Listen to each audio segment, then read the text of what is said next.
of the Argonauts, regretfully informed Shin that they were expelling him from the party. Shin, clenching his fist, couldn't understand the reason. He questioned Jason, reminding him of their shared promise to become A-ranked adventurers. Jason angrily insisted that Shin knew exactly why, stating that a comrade of his, a hero, ought to be stronger and that Shin, in his current state, was simply not good enough. Jason pointed out that Shin's gift wasn't suited for combat and that he lacked proficiency in swordsmanship, sorcery, or holy arts, despite Shin's insistence that he had been giving his all to keep up with his childhood friends. Medea, the sorceress of the Argonauts, interjected, bluntly stating that with Shin's current strength, he was nothing more than a burden to them. She reminded him of a recent quest where he could barely land a hit on the trolls, to which Shin admitted was true but argued he fulfilled his role as a decoy. Shin realized that they were likely referring to all their prior battles, not just the one with the trolls, and that none of his skills allowed him to deal a decisive blow. He acknowledged that despite his training, he could never match Jason in swordsmanship, use high-tier sorcery like Medea, or cast recovery spells on par with Asu's. Medea stated that with his gift, Translator of Creations, Shin could no longer keep up with them, as they were working towards becoming a ranked party and making Jason-sama a hero, implying Shin's gift limited his growth. Shin accepted his fate, admitting he couldn't keep up and that the decision had been made. He wondered if Asu was also aware of this decision. Medea confirmed to Jason that it was a unanimous opinion, and Jason agreed. Medea then turned to Shin, thanking him for his service up until that day as he began to walk away. Asu quietly asked Medea to look after Jason. Meanwhile, Jason coldly instructed Shin to leave his items and gold at the guild. Medea, striking Shin with her staff, told him losers should leave quickly, but Shin retorted he didn't need to hear it from her. The occupation of an adventurer involves duties across various domains, including collection, hunting expeditions, and exploration. A ranking system exists for adventurers, ranging from E-rank apprentice up to S-rank legend, with A-rank signifying a hero. To become S-class, an adventurer would need to accomplish a feat as grand as saving the world. Shin reflected that the norm was to aim for A-rank hero, a rank he previously had hopes for as he sat drinking at a bar. The party Argonauts, from which he had just been expelled, was rumored to be the B-class party closest to achieving A-rank. Together with his childhood friends Jason and Pelias, Shin left the countryside. When they first started, even mere goblins proved to be quite challenging. Shin would often cover for Jason, who was quick to anger. Along the way, they welcomed Medea, and the party steadily advanced their careers. But recently, Shin felt his own growth had hit a block. He believed the reason for this could be attributed to the gift he possessed. A gift is described as a latent ability that suddenly awakens in an individual. Those who awaken to a gift often lead lives aligned with it, and Shin wondered if his life would have been different had he not become an adventurer. He pondered if things might have turned out better for him if his gift had been suited for combat. He recalled the moment his friends enthusiastically decided to become adventurers, a path he also chose despite his current predicament. Having made his decision, Shin approached the Adventurers Guild. As Shin entered the Adventurers Guild, someone recognized him as the former member of the Argonauts. Others chimed in, mocking him as a translator in an elite party, speculating he was kept out of pity and had finally been kicked out. A guild attendant intervened, firmly telling everyone there would be no fighting amongst themselves. She shooed away the instigators who were harassing Shin. Angelina, an Adventurer Guild attendant, warmly welcomed Shin, saying she heard he was coming and invited him to talk in the back. Shin presented the funds and items belonging to the Argonauts, and Angelina assured him they would be kept safe. Privately, Angelina thought it absurd that he was forced to return such a small amount, suggesting they might as well report them as misplaced. Shin admitted that he believed, at most, he'd only qualify as a D-rank adventurer going solo due to his combat abilities. Angelina immediately refuted his self-assessment, exclaiming that it was not one bit true. Angelina confidently stated that based on what she had seen, Shin was surely a C-rank adventurer, and if he desired, she could even introduce him to a B-rank party just like the Argonauts. Shin, flustered but grateful, explained that he would prefer to start as a solo adventurer for now, to which Angelina apologized for her hasty judgment. Shin explained that he wished to reflect upon his true abilities, and Angelina's words had given him courage. Understanding his resolve, Angelina informed him that she had a quest she wanted to request. Angelina explained the quest. There were reports of a mass emergence of orcs in a nearby dungeon, and she asked if Shin could help eliminate a few, bringing back their ears for coin as usual. She further requested that he inspect the dungeon with his particular method, offering payment for this separate matter. Angelina sincerely told Shin that she knew how much he had exhausted himself for his party and the guild, and she would say it as many times as needed. She assured him, as a veteran at inspecting adventurers, that though times might be tough now, happiness surely awaited him. Touched by her encouragement, Shin thanked Angelina and nervously asked if they could perhaps go out for lunch sometime. Angelina was internally flustered, wondering if she really just said that. She told Shin she had two conditions, the first being that he must come back to her safely. Her second condition was that he take her out to a nice place, to which Shin readily agreed. Shin celebrated his small victory with a jump for joy. Shin made his way to the horse carriage boarding platform route to the dungeon. One of the horses, noticing Shin's good mood, asked if something good happened, then requested carrots, while the other simply wanted more grass, which Shin acknowledged. Shin explained that this was the power of his gift, Translator. He reflected that his gift allowed him to understand any animal, extending even to monsters. He lamented that if only this gift was comparable to something like Master Swordsman, fitting for combat, perhaps he wouldn't have been forsaken by Jason and the rest. Inside the bumpy carriage, Shin tried to mind his own business. He noticed a hooded girl who seemed to be a solo adventurer. One of the rough adventurers approached the girl, asking if she was alone and inviting her to join their group, promising her a share. Another adventurer crudely added that this would, of course, include accompanying them at night. The hooded girl remained calm. She apologized but stated she had no intention of working with people weaker than her, adding that even goblins knew better when it came to hooking up with girls. The adventurer, enraged by her insult, yelled at her. Before he could react, the girl swiftly kicked him, sending him flying, as Shin observed that things were not looking good. The hooded girl pressed her advantage, asking if he was sorry yet and threatening to ensure he never let out his nasty breath again. The adventurer, terrified, quickly claimed he was only kidding. Shin was astonished, realizing her movement just now was even quicker than Jason's. The girl then told the downed adventurer that he would be targeted by other adventurers, then oddly stated he'd be congratulated by them. Shin, confused by her contradictory statement, wondered what she was talking about, while the adventurer nervously agreed to keep it in mind. The adventurer hastily agreed and the girl, satisfied, sheathed her weapon. Shin wondered what that whole exchange was about. Deciding to put the strange incident aside for now, Shin focused on the task at hand, preparing to enter the dungeon. He called out into the cave, greeting someone named Shin, and asking if it was just them today, implying a familiar presence.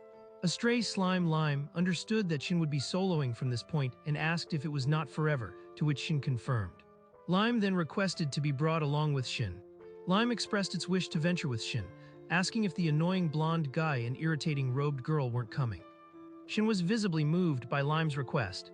Lime continued, adding that eventually they could save a damsel in distress, and with that Lime officially joined Shin's team.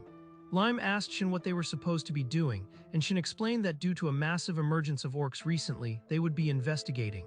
He asked Lime if it knew anything. Lime recalled that the orcs had recently undergone a change in leadership, and rumors said the new chief held a grudge against humans, causing even those who don't usually leave their hideout to lurk about the dungeon. Lime advised Shin to be cautious, and Shin realized the orcs' activities had changed with the succession, meaning he should keep his eyes wide open during the investigation. Shin thanked Lime and said he would try to be careful. 3 D-rank goblins appeared. Shin assessed that while he could handle them, they could mean trouble in the future. Shin informed Lime he would attack them, citing his dislike for goblins as they attack on sight. Lime affirmed its readiness. One of the goblins let out a final cry as it was defeated. Lime complimented Shin on his performance, and Shin, wiping his brow, informed Lime he was done with the goblins. Lime then called out to Shin, reminding him that it was counting on him to carry out what they had discussed. Shin acknowledged this, asking Lime if its skills had improved, then proceeded to plant an arrow as a marker before continuing deeper into the cave. Suddenly, Shin found himself confronted and asked what this was all about. It was the group of adventurers from the carriage, who sarcastically noted his calm demeanor and taunted him for still acting like a B-rank despite being disgraced. Shin recognized the man who had picked on him at the bar earlier and stated he didn't recall having earned any spite from them. The adventurer angrily retorted that Shin's former party leader had been mocking them the whole time, and now that Shin was solo, he would be the one paying for it. Shin understood their motive. They were targeting him after his expulsion, likely because Jason had made bad impressions. He scoffed at them for going after a solo adventurer like himself to harass, instead of the person they actually held a grudge against, remarking that such behavior is what kept them at rank C. He questioned if they were sure about their actions, reminding them that the guild prohibits conflicts amongst adventurers, though facing all 8 of them head-on would be a hassle. The leader of the adventurers sneered, asking if Shin thought he could report this after his death. Realizing their murderous intent, Shin decided that if that was the case, there was no need for mercy. One of the adventurers recoiled in fear. Shin stood his ground as the adventurers prepared to attack. Their leader taunted Shin, questioning what he could possibly do with his pointless translator gift. Shin coolly replied that he would show them how a translator fights, as another adventurer urged his comrades to attack, calling Shin's confidence a bluff. Suddenly, Lime slid in, announcing that the hero had arrived and that it had brought the orcs over, much to the shock of the adventurers. Shin praised Lime for leading the orc army well, as one of the adventurers cried out in terror. The orc rank C army spotted the humans and, under orders from their leader, charged forward, yelling for their death, anticipating their chief's delight. The adventurer leader nervously suggested to Shin that they team up. Shin, while calling them shameless, agreed to brace themselves, as he didn't plan on dying there either. Shin prepared for battle, noting there were 15 orcs. If they fought seriously, they should be able to overcome them, though dying over this would leave a sour taste. Shin directed the adventurers in battle, telling one not to let his guard down and another to attack the tough-looking ones from a distance, while he planned to find a chance to flee once things settled down. He then declared his part was done. As bats became rowdy, Shin asked Lime if it could tell if a crazy one was headed their way. Lime confirmed, smelling battle and identifying the approaching threat as him. A powerful orc charged forward, roaring to be let in. The imposing orc slid into the fray, creating a path through the weaker orcs. The adventure leader looked on in disbelief and fear at the newcomer. The powerful orc bellowed, demanding to fight the strongest one present, much to the confusion of the other orcs. The powerful orc declared that to normal humans, its words were incomprehensible, while Shin sarcastically noted the grand declaration. The orc then swiftly attacked one of the adventurers, calling him a too loud, noisy midget, and instantly killed him. Shin was stunned by the instant kill of a C-ranked adventurer and wondered if the orc could be a gift-bearer. The powerful orc glared menacingly. The powerful orc, observing Shin's movements, declared that Shin was the strongest one present. As the orc lunged, Shin urgently called out for Lime. Shin braced himself and managed to block the orc's powerful strike.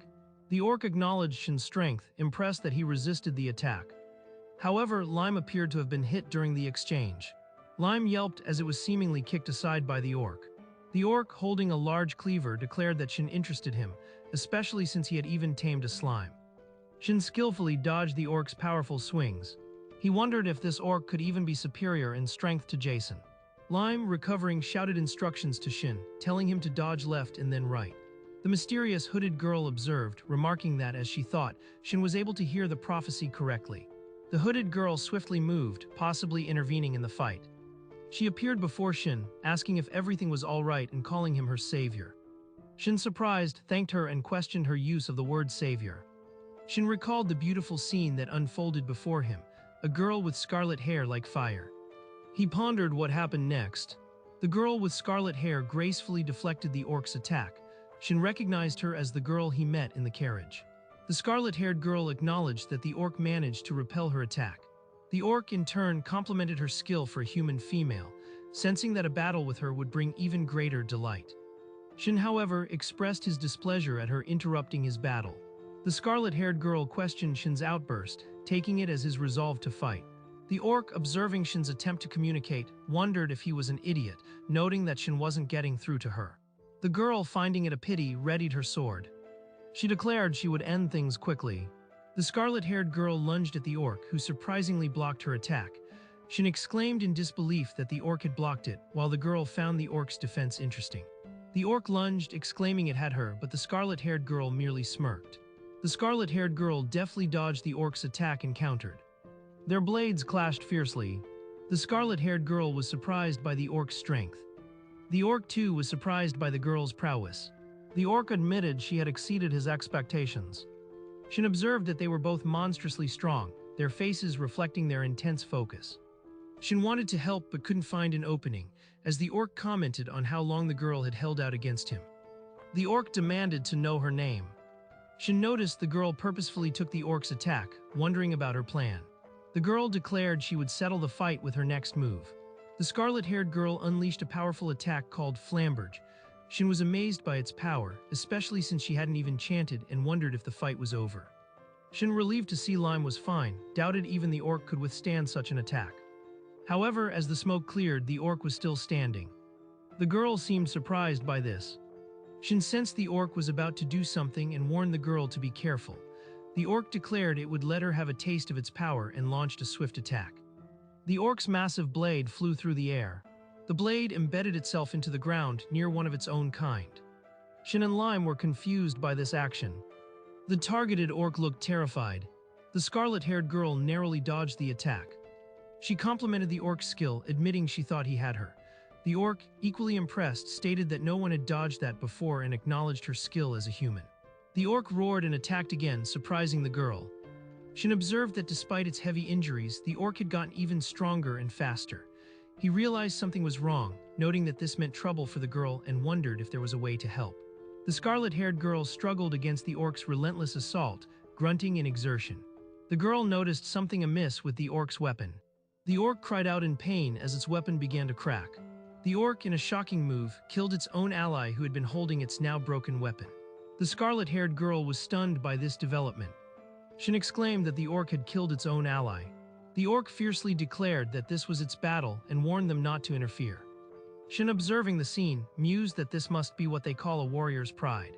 The scarlet-haired girl remained silent, watching the injured orc. The orc apologized, stating one of his men had caused her trouble. Shin stepped forward, telling the orc warrior he wanted to have a word. The scarlet-haired girl questioned what he was up to and found speaking with a monster strange. Shin assured the girl he would handle this. The orc asked Shin if he intended to disturb him too. Shin clarified that he did not. Instead, he proposed to treat the orc's wounds and reorganize the duel. The scarlet-haired girl questioned Shin's thinking, but he calmly told her to wait and see. The orc seemed intrigued by Shin's offer. Shin explained that if the orc's wounds weren't healed, it would surely die soon, but with his healing spell, it could live to fight another day. The orc considered Shin's proposal. The orc accepted and Shin began the healing. The orc warrior, impressed, watched as his wounds healed. Lime commented that the orc didn't get back the blood it lost, as the other orcs looked on. The orc, though still weary, decided to let them go for the day, telling Shin not to overwork himself. Shin asked him to make sure he didn't die before they met again. The orc introduced himself as Schwain, and Shin reciprocated, introducing himself and bidding Schwain farewell. As they left the area, the scarlet-haired girl demanded an explanation from Shin. She asked what he had just done, referring to his negotiation. Shin apologized for the post-fight consent, explaining he promised Schwain another round with her if he let them go, and that he'd need some repairs when they got back. The girl, exasperated, clarified that she meant his ability to talk to the monster. The scarlet-haired girl called Shin's ability amazing. Shin, petting Lime, explained his gift lets him communicate with anything that possesses a conscience. He sheepishly admitted it was an unfortunate gift that only let him talk, even leading to his expulsion from his party. However, he confessed that receiving praise from someone like her made him happy. The girl, surprised, asked how her voice sounded to him, wondering if he was unaware that she also had a gift. Shin explained that at times he'd hear two voices that overlap, realizing that was what he had been hearing from her.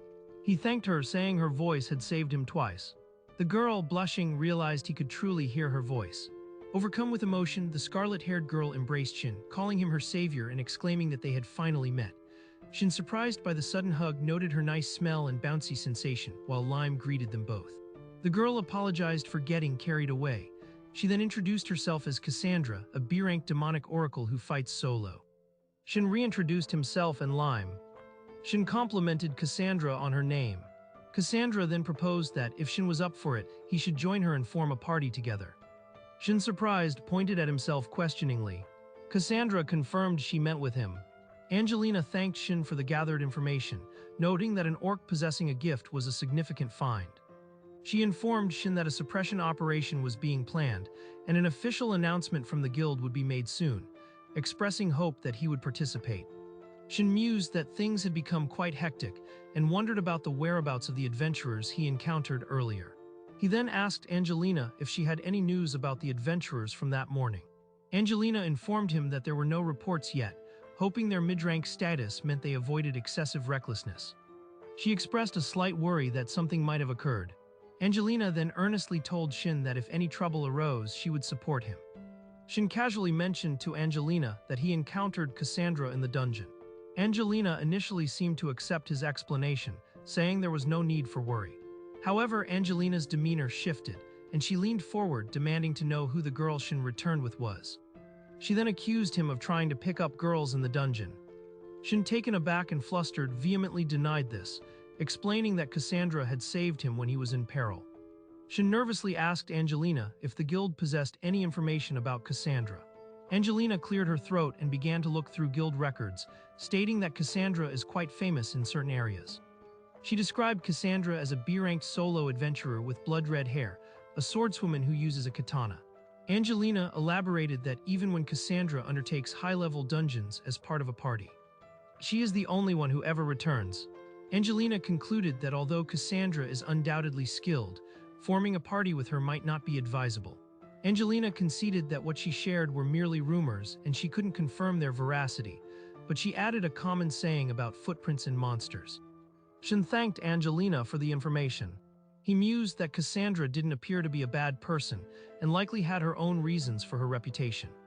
Shin resolved to verify the truth about Cassandra himself, believing that even if deceived, it would only reflect poorly on his own judgment. Angelina tentatively brought up a different topic, asking Shin when they might go on a date. She explained that her workload had lessened recently, making it easier for her to take time off. Shin reacted with delighted surprise, asking if she was serious about going on a date with him, just the two of them. Angelina confirmed with a warm smile, stating that Shin had always been very helpful to her. Angelina smiled, adding that the date could also be a celebration of his success as a solo adventurer. Shin ecstatically agreed, promising to get back to her soon. He inwardly rejoiced, wondering if spring had finally arrived for him, recalling that Asu was the only girl he could remember, and during his time with the Argonauts, girls were only interested in Jason. However, Shin's enthusiasm waned as he remembered Angelina's general kindness, suspecting she might just be acting professionally. He sternly reminded himself not to get overly excited just yet. Shin arrived at the tavern and apologized to Cassandra for making her wait. Cassandra replied that she didn't mind, as she liked looking around guilds in new towns to understand their level. She then observed Shin's happy expression and asked if something good had occurred. Shin, flinching, insisted he wasn't smiling but was putting on his cool Zion look. He quickly suggested she try the herb and pork sauté, highly recommending it. Cassandra agreed, saying it sounded wonderful and she would have that.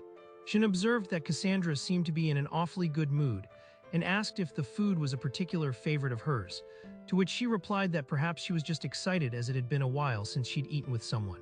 Cassandra then bashfully asked if her excitement was weird. Shin was visibly taken aback by her question. He then grinned broadly, announcing that the meal was his treat and encouraged her to order anything she desired. Shin initiated the conversation about whether or not they should form a party, and Cassandra suggested he follow her. Shin gestured towards a door, leading Cassandra to a more secluded spot. He proposed that they first reveal their guild cards, to which Cassandra agreed, asking if there was a problem. Cassandra stated that this was the best approach for both of them, as it would make explanations easier. Both Shin and Cassandra placed their guild cards on separate readers, activating them.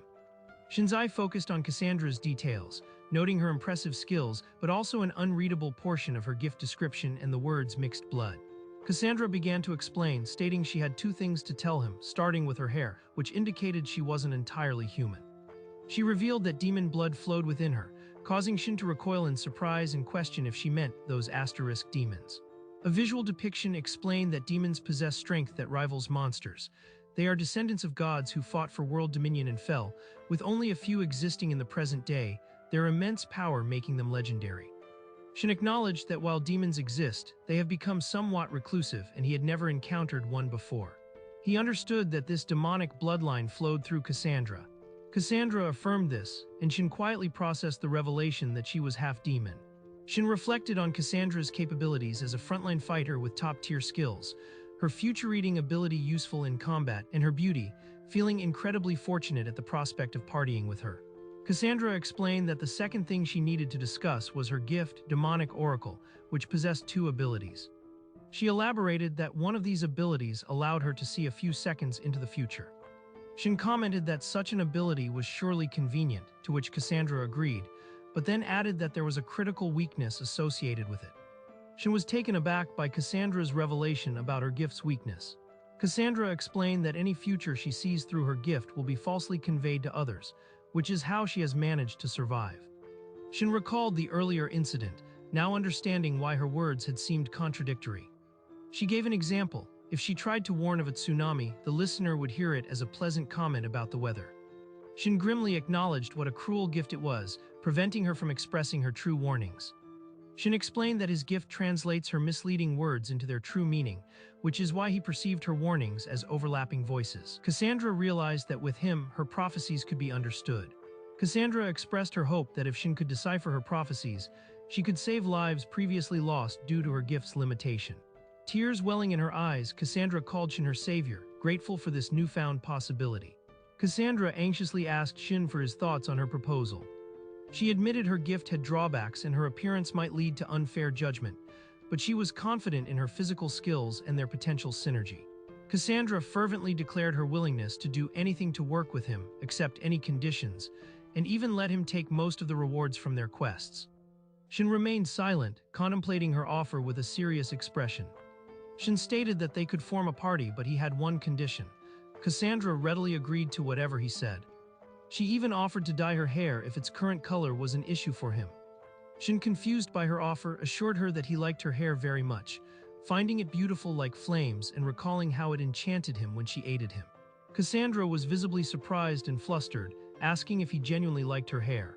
Cassandra questioned Shin's liking for her hair, as it was evidence of her mixed heritage and an unnatural color. Shin nonchalantly stated that he's the type of person who even parties with slimes. He assured Cassandra that her demon blood was not an issue for him, as his gift allowed him to understand that even monsters can be good. Shin emphasized that ultimately, it's the individual that matters. Cassandra brought up her notorious nickname, Calamity, asking if that wasn't a worse issue. Shin acknowledged her nickname but stated that he knew more. He recalled how she fought the powerful orc to protect him, and despite her gift's nature, still attempted to warn him. Shin added that she had just revealed her true nature to him, fully aware of the potential negative repercussions. With a smile, Shin firmly stated his trust in her, which left Cassandra touched. Shin confidently told Cassandra that she was undoubtedly a good person. Cassandra was surprised by his certainty. He elaborated that when she realized he could understand her prophecies, her joy seemed to stem more from the ability to save lives than from clearing her own reputation, making her seem like a hero from a story. Cassandra, blushing, dismissed his praise as too much but thanked him nonetheless. Shin then remembered his earlier thought and asked about the condition he had in mind.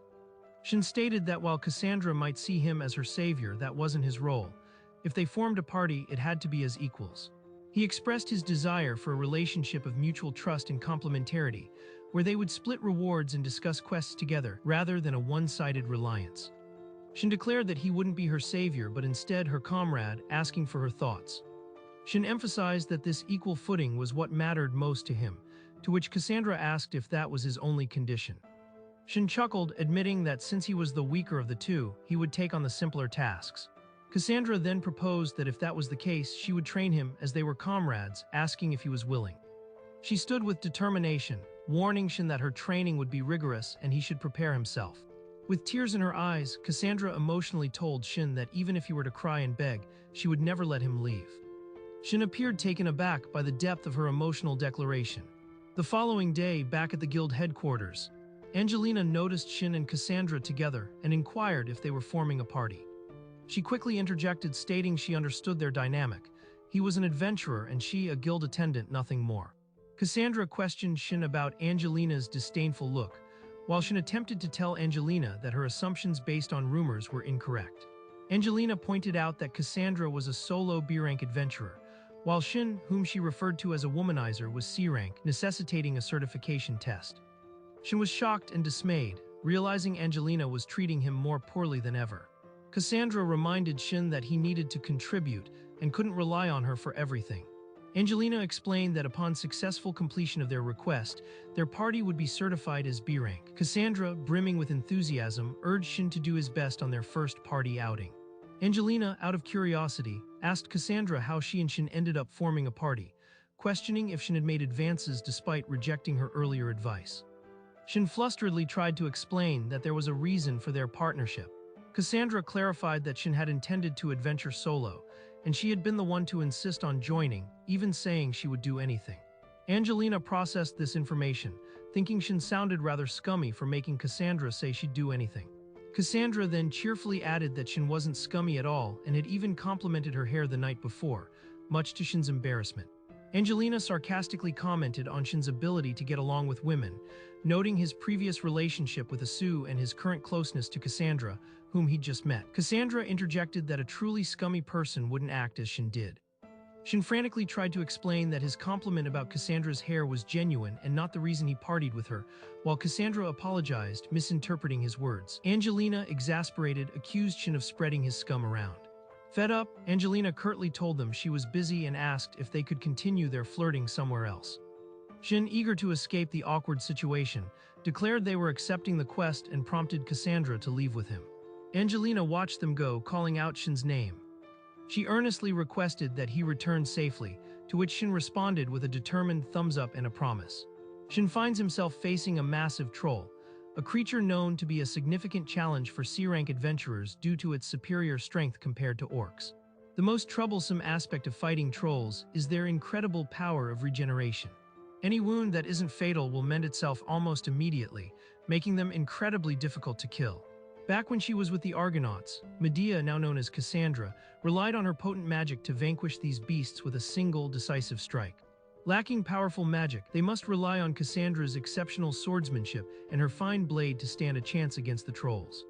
Shin asks Cassandra how long it will take her to defeat one of the trolls, and she confidently replies, just 5 seconds. Shin is visibly surprised by Cassandra's subsequent instruction. Cassandra explains her plan. She will take down 2 trolls swiftly, and Shin will be responsible for handling the final one alone. Cassandra tells Shin she believes he can do it, assuring him she will provide support if he needs it. With newfound resolve inspired by Cassandra's confidence, Shin agrees, and together they rush towards the trolls. True to her word, Cassandra engages a troll, her blade a blur as she lands a devastating blow, severing its head. Cassandra then casts a spell, shouting "Blaze." A burst of fire erupts, consuming the head of a second troll. Without pause, she attacks its body with her sword. She executes her sword skill, Zion, delivering another powerful slash. The troll's head is set ablaze by Cassandra's magic. Shin spots the last remaining troll and calls out to it, trying to draw its attention.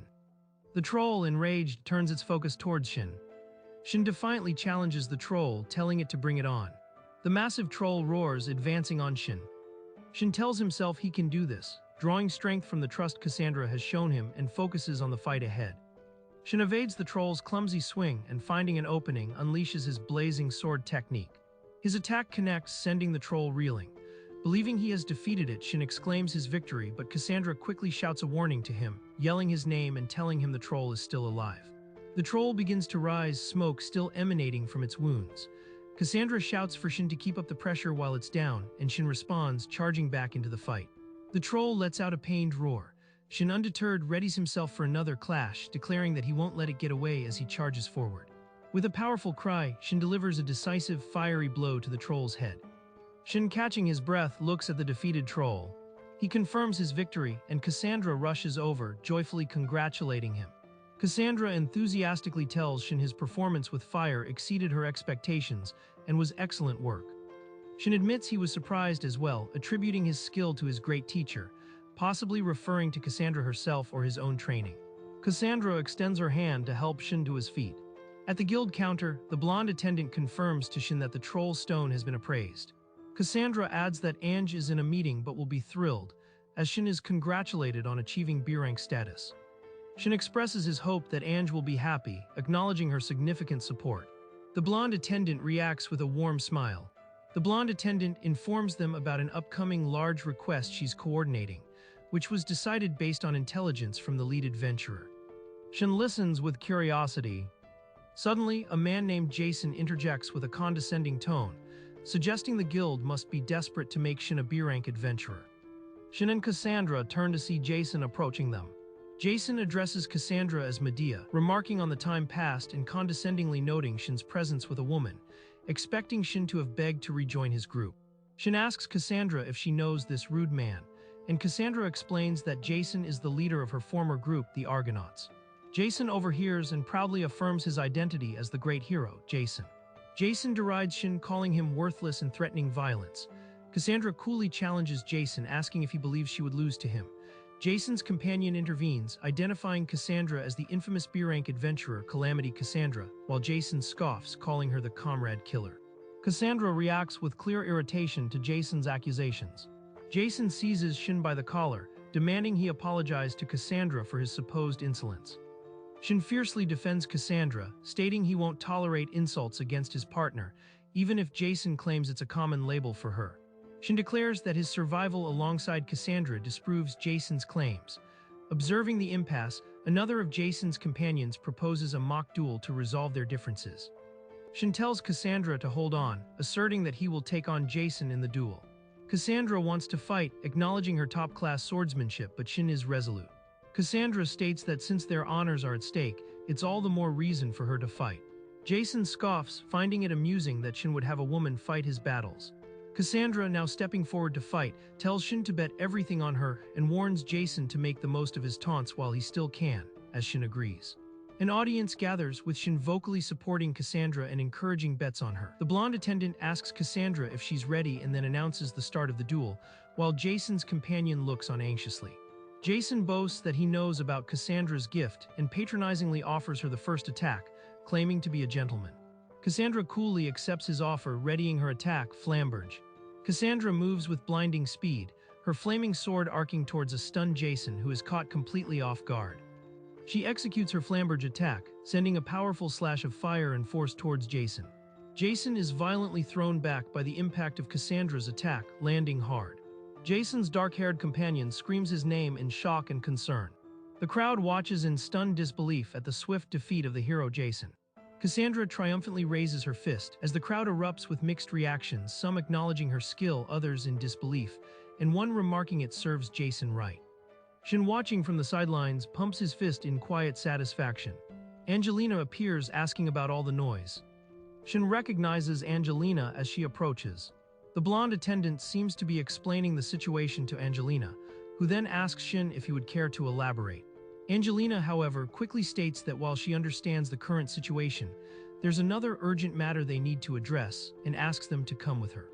She leads Shin and Cassandra away, both wondering what this new development could be.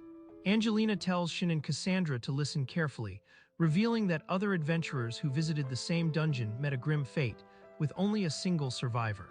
The lone survivor, now in the infirmary, managed to say only that the orcs did this before falling unconscious.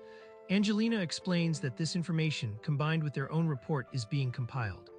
Shin listens intently as Angelina informs them that an emergency mission will be announced by the guild shortly. Angelina asked Shin and Cassandra for a detailed account of what transpired in the cave, as part of the guild's final investigation before issuing a mission. Shin affirmed that he would tell her everything. The guild system distinguishes between emergency missions, which are mandatory for nominated adventurers, and voluntary normal requests. Shin anxiously asked if this meant a crisis of significant magnitude was approaching their town. Angelina acknowledged the danger, suggesting it was prudent to assume a gift holder was empowering the horde, aside from the specific individuals Shin and Cassandra had encountered. Shin speculated if the threat could be an orc king. Cassandra asked Shin if he was familiar with orc kings, and he confirmed he had read about them in an old guild document. Decades ago, an army led by an orc king emerged from a cave and advanced on a town, leading to a massive subjugation effort by the guild's A-rank adventurers, which ultimately resulted in heavy losses, including 2 towns and many lives, due to the orcs' overwhelming strength despite their small numbers. Cassandra commented on the return of a formidable enemy that had previously challenged even A-rank adventurers. Angelina clarified that while she didn't believe it was as dire as an orc king, it was undoubtedly a threat they needed to eliminate before it grew stronger.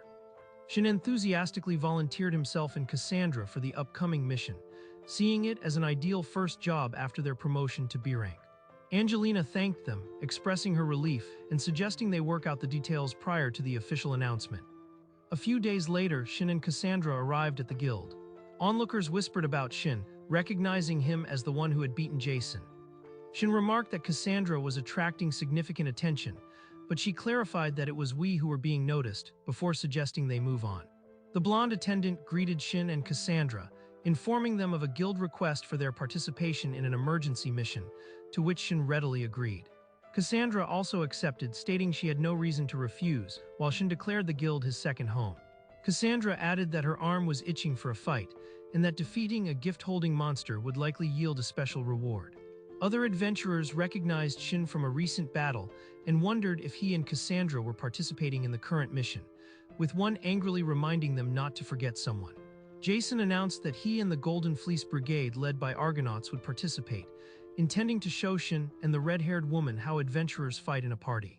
Jason's companions, Beast Slayer Theseus and swift-footed Atalanta, were present. Cassandra mockingly asked Shin if he could translate the noise Jason, the sore loser, was making. Jason, infuriated, threatened to make them regret their words and announced they were heading to the strategy meeting, taking the gift holder with them.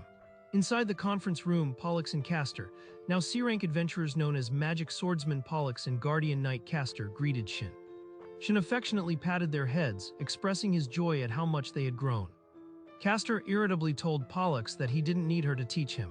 Shin asked Cassandra if Castor was all right, to which Cassandra replied that he's tougher than he looks and that his behavior was surprising at first, though she was used to it from watching him in the beginner class. Pollux then eagerly asked Shin about his experience fighting gift holders. Shin explained that gift holders have a distinctly different presence and advised that if encountered, it is best to run away, as fighting them is beyond his capabilities. Castor started to say that it was because Shin was weak, but Pollux cut him off with a sharp brother, making him yelp. Shin commented that Pollux and Castor had a strange kind of relationship. Cassandra observed that they appeared to get along well.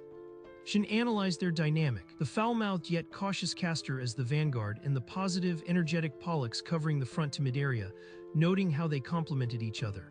Cassandra confessed she was a little envious, and Shin remarked that some things simply cannot be imitated.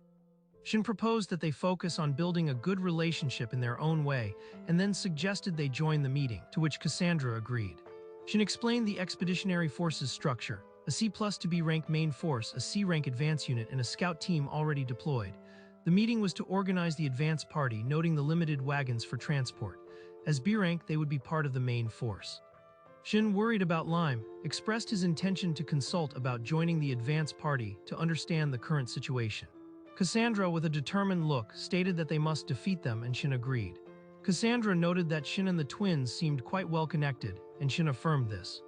Shin explained that he does many things besides being an adventurer, such as teaching at the guild's newcomer training. He added that he sometimes talks to animals and even monsters, but the trust of the guild and town comes first. He recalled being attacked by a fellow adventurer who mistook him for a monster while he was conversing with a goblin, an event that left him feeling desperate. Thanks to such interactions, Shin is trusted by various people, evidenced by the blacksmith recently letting him have a mithril sword that easily conducts magic. Cassandra praised Shin, calling him amazing. Shin attributed his progress to a senior who involved him in training, without whom he would be lost. Cassandra inquired if the senior was also an adventurer, and Shin confirmed he was, but no longer. As his partner, Cassandra declared she would do her best not to ruin Shin's reputation. They arrived at the guild encampment. Pollux greeted Shin, asking if he and Cassandra were going in now, while Castor looked on. Shin advised them to be nervous but not to rush, and to retreat immediately if they faced a strong enemy. Castor retorted that he didn't need to be told that, stating their job was to survive and bring back information. Pollux playfully asked her brother not to bother them. Pollux thanked Shin and asked him to be careful too. Pollux then asked Shin if, upon their safe return, she could ask him for a favor, to which Shin agreed if it was within his ability.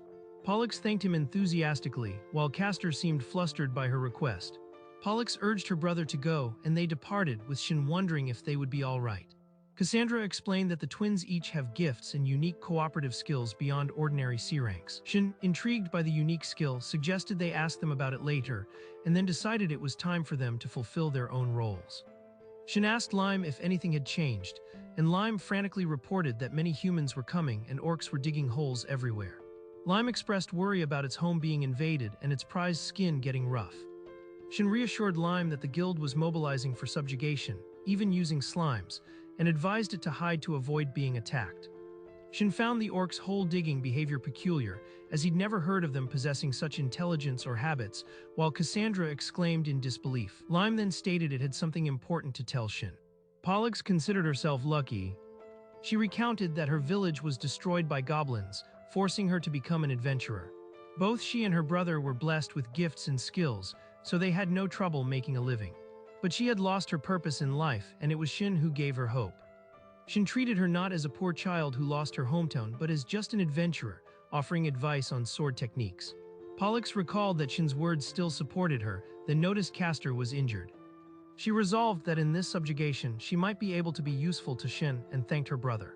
Castor affirmed that if they returned safely, he understood how she felt. However, he reminded her they were in enemy territory and needed to concentrate, to which Pollux agreed to be careful. Suddenly, they sensed danger. A horde of orcs confronted Pollux and Castor.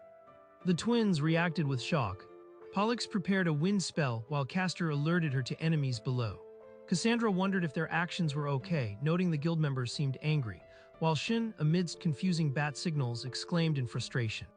Shin reassured her that it was nothing compared to their lives and expressed his concern about the incomprehensible behavior of the orcs that Lime had described. He reminded Cassandra that she had seen it too and argued that if they didn't act on this, there was no point in them teaming up. Cassandra thanked Shin, suggesting they apologize together after helping them. Cassandra readily agreed with Shin's plan to capture a goblin alive. Shin interrogated a goblin, asking where the humans who fought there had gone, while the goblin was bewildered by the spoken words. The terrified goblin pointed, indicating the direction the humans had taken. Shin heard sounds of battle, confirming the information was true. After Cassandra swiftly dealt with the goblin, Shin remarked he couldn't see her move, and they decided to go. Castor engaged orcs in combat. Pollux fought fiercely against the onslaught. Surrounded, Pollux exclaimed there was no end to them, while Castor questioned how many orcs there were. Castor told Pollux he would open a breakthrough, but she yelled at him, asking what he was talking about, as an orc fell beside them. However, Castor's shield was pummeled by multiple orc attacks. Castor despaired, thinking that at this rate both of them would fall. He resolved to at least protect his sister, bracing for an attack. Suddenly, Cassandra appeared, intercepting the orcs attacking Castor and Pollux, much to Castor's shock. Shin arrived, asking Pollux and Castor if they were all right and telling them to leave the rest to him. An orc bellowed its intent to kill humans. Shin warned an orc to retreat if it didn't want to be annihilated. Shin noted the surprising power of his mithril sword. When an orc attacked despite his warning, Shin realized they couldn't understand words and weren't moving on their own will. Shin asked Pollux to lend him her staff for a bit, and she agreed. Shin told Lime he was counting on it to take care of the orcs, and Lime affirmed. Shin unleashed a wind blade attack using Pollux's staff. He followed up with another powerful wind spell. The ground was littered with defeated orcs as Shin, Cassandra, Pollux, and Castor regrouped. Shin wondered if this kind of power would also work against gift holders. He then had a realization, thinking that Cassandra told Shin there was no need to help, as this was nothing to her. Shin noted that the orcs' movements were strange and that there was absolutely no reaction to his gift. He admitted to Cassandra that he still had a bad feeling about this. Shin attended to Pollux, who wondered if she was dreaming. He offered her a drink, confirming it was real, and she acknowledged the taste of reality. Shin noted that Pollux seemed to be all right. Pollux suddenly cried out in alarm, wondering if something had happened to her brother. Castor, looking up at Cassandra, dazedly called her a red-haired angel. Shin thanked Pollux and Castor, explaining that because they held out, he was able to make it in time. Cassandra told Shin he did well as he looked at the twins. Pollux instructed them to go back first and report to headquarters, asserting they wouldn't fall for the same trick again. As Pollux and Castor left, Castor still referred to Cassandra as his angel. Lime appeared, telling Shin there was something it wanted him to see. Shin told Cassandra they would look around the area. Shin reacted in shock to what Lime showed them. Shin and Cassandra followed Lime deeper into the cave towards a large, fallen figure. They found a massive, defeated orc-like creature, which Lime identified as Schwain. Lime asked Shin to heal Schwain, identifying him as the gift holder from their previous encounter, and explaining that he was attacked by his own kind. Cassandra expresses her surprise and concern, questioning Shin's decision to help an enemy when they are about to face a group of orcs, and she can't heal everyone simultaneously. Lime reiterates that Schwain was attacked by orcs, just as Lime had been. Shin informs Cassandra of his decision to heal Schwain, instructing her to be ready to attack if necessary. Cassandra questions Shin's actions, reminding him that Schwain is an enemy. Shin explains that Lime reported Schwain was wounded by his own kind, prompting Shin's decision to heal him. Shin elaborates that he pities Schwain's situation, seeing it as an old story similar to his own experiences. He adds that if they can gain information from the enemy by helping, it would be worth it. Cassandra decides to trust Shin's judgment, remarking that she also believes Schwain might be able to communicate. Shin appears slightly embarrassed by Cassandra's trust. Shin, regaining his composure, agrees and suggests they begin. Shin concentrates, beginning the healing process on Schwain. A bright light emanates from Schwain as the healing magic takes effect. Shin is amazed at how quickly the wounds are healing, noting that his magic shouldn't be this effective. Cassandra shares Shin's astonishment, having never seen anything like it, while Shin questions if Schwain's gift is enhancing the healing. Schwain stirs, muttering the name Lala as his wounds visibly mend. As Schwain recovers, Shin and Cassandra observe him. Lime communicates to Schwain that Shin and Cassandra are not malevolent. Schwain, though not fully comprehending, admits that they helped him. Lime expresses its gratitude to Schwain. Schwain expresses his gratitude to Shin for saving him once more. Shin admits that he hadn't anticipated meeting Schwain again in this manner. Schwain, eager for a fight, states his desire for a rematch with Cassandra.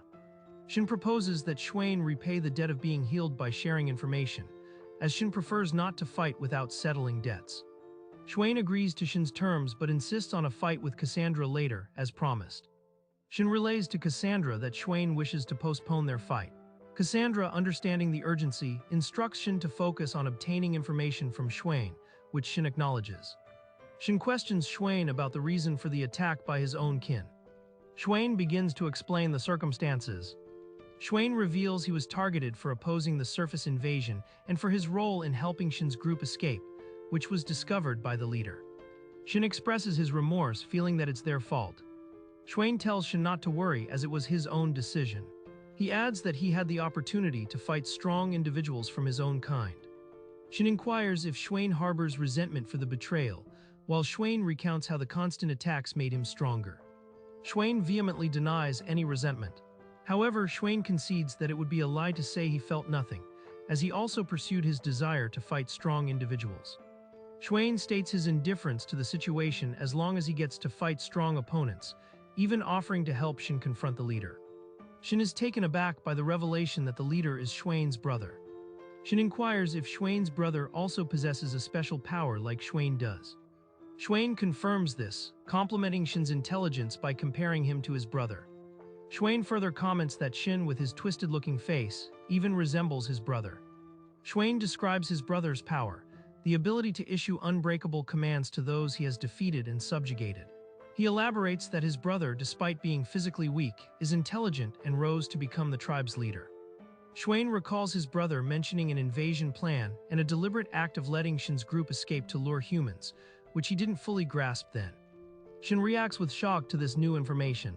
Cassandra voices their shared concern that they might have walked into an orc trap, and that the guild is unaware of a cunning leader, putting the entire operation at risk. Shin seeks confirmation from Schwain about fighting his brother, acknowledging the possibility of killing him. Schwain affirms that he has no obligation to protect his brother anymore. Schwain further explains that among orcs, the strong are absolute, and he understands Shin's intent. Realizing the gravity of the situation, Shin urges Cassandra and Lime to leave, stating that everyone is in danger. Cassandra inquires about the information, and Shin grimly replies it's terrible news, promising to explain on the move due to the urgency. Elsewhere, Jason's Argonaut's Golden Fleece Brigade, including Iason, is en route to the supposed main orc force. Jason expresses his impatience, concerned that other groups might reach the destination before them. Atalanta advises caution, emphasizing the unpredictability of enemy attacks. Jason dismissively tells Atalanta to ask a bat for directions, given her role as a hunter. Atalanta explains her inability to communicate with bats, unlike a familiar animal partner. A member of Jason's party laments Shin's absence, suggesting his presence would simplify matters. Media reminds Jason that he initially wanted to banish Shin and agreed he was not needed. Jason angrily deflects blame, claiming Shin's unreliability forced his hand. He reiterates their goal to achieve A-rank status through this mission. Jason declares his determination not to lose, especially to Shin, boasting of their combat strength despite any informational disadvantages. Jason showcases his team, himself as the hero, Archmage Media, Beast Slayer Paladin Theseus, and swift-footed hunter Atalanta. Jason notes Shin's alliance with Cassandra, but remains confident that his team of 4 gift holders will prevail in a head-on battle. Jason's group arrives at a large-scale battle, and he inquires about the current situation. A soldier reports to Jason that they are having difficulty securing the base, though some units have breached the interior. A powerful enemy attack occurs, prompting a soldier to wonder if the orc leader has appeared. Jason, seeing the powerful enemy, believes fate is on his side, as heroes require trials. He vows to defeat the formidable foe and use the victory to announce the arrival of his new brigade. Jason commands the other adventurers to clear the area, declaring that his Golden Fleece Brigade will handle the fight. While running, Schwain reveals to Shin's group that the current orc chief is actually his brother, who has replaced the previous one. Cassandra inquires about the nature of Schwain's brother, noting his supposed weakness yet intelligence. Schwain describes his brother as physically weak and mistreated by the tribe. He recalls a time when his brother was taken hunting by another group, while Schwain himself was also out hunting. Schwain admits he is unsure of what happened during that hunt. However, after that incident, the orcs who went with his brother started obeying his commands, and he began living off their hunting efforts. Schwain elaborates that his once calm brother became increasingly aggressive, and with a growing number of obedient followers, more arrogant, eventually even controlling the former chief. Shin theorizes his brother awakened a gift, which Schwain confirms is the power to command anyone he defeats. Schwain adds that his brother, doing as he pleased within the tribe, also began speaking of his ambition to conquer the surface world. Schwain explains that his opposition to his brother's invasion plans, due to his better understanding of the outside world, led to their falling out and his subsequent banishment. Schwain tells Shin not to be downcast, as their reunion is a consequence of these events. He adds that he now has the opportunity to fight his brother, the former chief, at full strength, viewing it as a positive development for himself. Cassandra interrupts, pointing out a critical piece of information. She states that the guild mistakenly believes the current, weaker chief is the strongest orc. Shin concurs with Cassandra, stressing the importance of eliminating the true chief to prevent a future reinvasion if they lower their guard. The battlefield is chaotic, with Jason's forces clashing against numerous orcs. Theseus voices his frustration, wondering why their reinforced party is unable to overcome the seemingly weaker orcs. Media alerts Jason to the difficult situation, and he acknowledges it. Theseus tells Media to avoid obstructing his magic, while Media insists she is trying her best not to. Atalanta is hit by an enemy projectile. Jason, seeing Theseus injured, yells at Media to heal him. Jason, overwhelmed by the continuous attacks, laments his slow decision-making and the absence of Shin. Jason is struck by an orc, and Media calls out his name in alarm. Media casts a potent spell, creating an opening in the enemy ranks. Jason commends Media for her effective attack and urges her to advance. Jason instructs Theseus to support them after he's healed, but Media states that healing is not yet available. Theseus encourages Jason to proceed, and Jason, along with Media, charges forward. Jason and Media find surviving adventurers, and Jason offers his assistance. The adventurers face a powerful orc who has defeated several of their comrades. Jason instructs the other adventurers to protect Media, recognizing her as the source of an earlier powerful tremor. Jason focuses on a large orc in the distance, suspecting it to be the leader. The orc boss makes its intimidating appearance, wielding a large blood-stained weapon. Jason proclaims his intention to defeat the orc boss and achieve hero status. He fearlessly rushes towards the giant orc to engage it in combat. Jason clashes fiercely with the giant orc boss. The onlookers, including Media and other adventurers, are impressed by Jason's courage in facing the giant alone, and they prepare to support him. Jason struggles against the orc boss, acknowledging its superior strength. The orc boss presses its attack, threatening to overwhelm Jason. Jason feels a sense of unease, doubting that this powerful but seemingly unintelligent orc could be the strategic leader. He pushes aside thoughts of Shin's potential contribution as Media calls out his name. Jason resolves that this battle will be the end, one way or another. A combined magical assault is launched against the orc boss by the adventurers. The attack explodes against the orc boss. Jason shields himself from the blast. The other adventurers eagerly await the outcome, asking if they manage to defeat him. To the adventurers' shock, the orc boss emerges unharmed, having callously used another orc as a shield and then counterattacks Jason. Media looks on in horror as the orc boss targets her. The orc boss lunges towards Media, while Jason desperately shouts for her to hold on. Jason is severely injured, his armor pierced and his sword broken, likely from protecting Media. Media reacts in shock and horror at Jason's condition. She rushes to his side, calling his name as he collapses. Jason, critically wounded, questions how the battle turned against him. He despairs, reflecting on his supposed destiny of success, now thwarted by an orc. As Media tries to support him, he realizes the dire consequences of his defeat for the front lines. With his remaining strength, Jason tells Media that she at least should escape. As the orc boss prepares to deliver a final blow to Media, Shin unexpectedly arrives, unleashing a wind spell that diverts the attack, shocking both Jason and Media. Shin, Cassandra, and Schwain hasten their pace through the cavern. The shaking prompts Jason to question if it is Media's greater magic, while Schwain leads them onward, indicating the way. A flash of light appears, and Jason, believing it to be the exit, exclaims they should charge in. The orc boss delivers a devastating blow, sending Jason reeling. Media screams Jason's name in terror. Jason, severely injured, urges Media to hold on as he tries to fend off the orc boss. Cassandra tells Schwain and Lime that she will handle the orc boss, who is surrounded by smaller orcs and prepares to engage. Cassandra confidently tells Schwain, the orc lord and pig demon chief, that he is a worthy opponent she has always wanted to battle. Shin rushes to Media's side, asking if she is still alive, to which she responds with disbelief. Lime remarks that Schwain is a man, and since it was Shin's request, it cannot be helped. The imposing orc boss bellows that humans must die and threatens to kill anyone who gets in its way. A horde of orc reinforcements charges forward. Shin, seeing the arriving reinforcements, grits his teeth in frustration. Shin announces he will borrow Media's staff. With Media's staff, Shin casts a potent wind spell, exclaiming as his magic is drained, sending orcs flying. Cassandra, witnessing Shin's attack, wonders if he used greater magic, then unleashes her own devastating flame spell. Amidst the ensuing chaos, Shin tells Media they must retreat for the time being, and she agrees. Shin feels the negative effects of his powerful spell, noting his magic power is unstable due to the backlash and that he needs to heal quickly. Cassandra asks Media if the flame attack was hers, and Media, surprised, recognizes Shin. Atalanta and Theseus arrive, exclaiming at Jason's terrible condition. Shin explains to Theseus that he's using Lime's ability to staunch Jason's bleeding, but is out of magic power. Shin urgently asks Theseus if he can help. Shin inquires about the current situation in other areas. An adventurer reports that the rear is secure, so they should provide support inside. Atalanta considers whether Cassandra and Schwain, who are fighting the large orc, require support.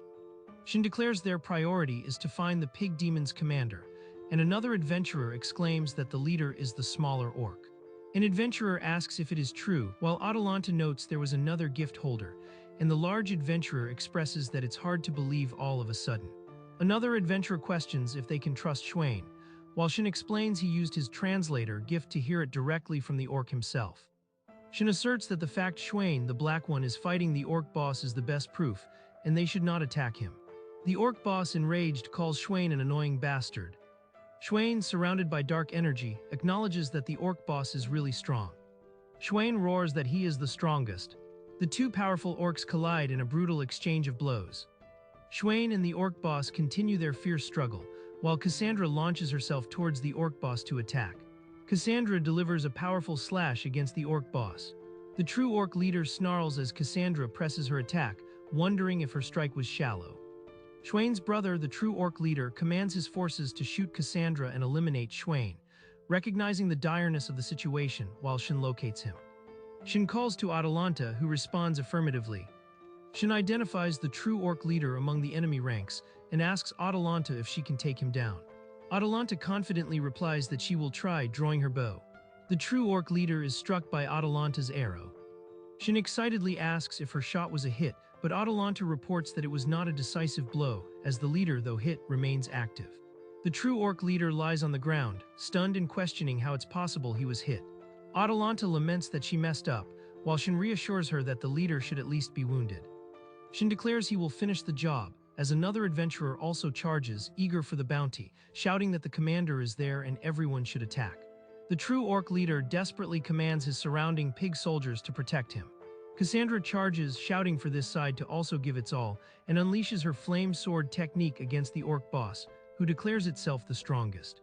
Cassandra's flame sword connects with the orc boss, creating a massive impact. The massive orc boss lies defeated on the ground. Cassandra raises her fist in victory, declaring that they have defeated the orc lord, the pig demon chief. The adventurers shout in agreement, determined to eliminate the remaining pigs and seek revenge for their fallen comrades. The adventurers continue their fierce battle against the remaining orc forces. Shin stands silently after the intense fight. Cassandra turns to Shin, asking if he and Media are all right.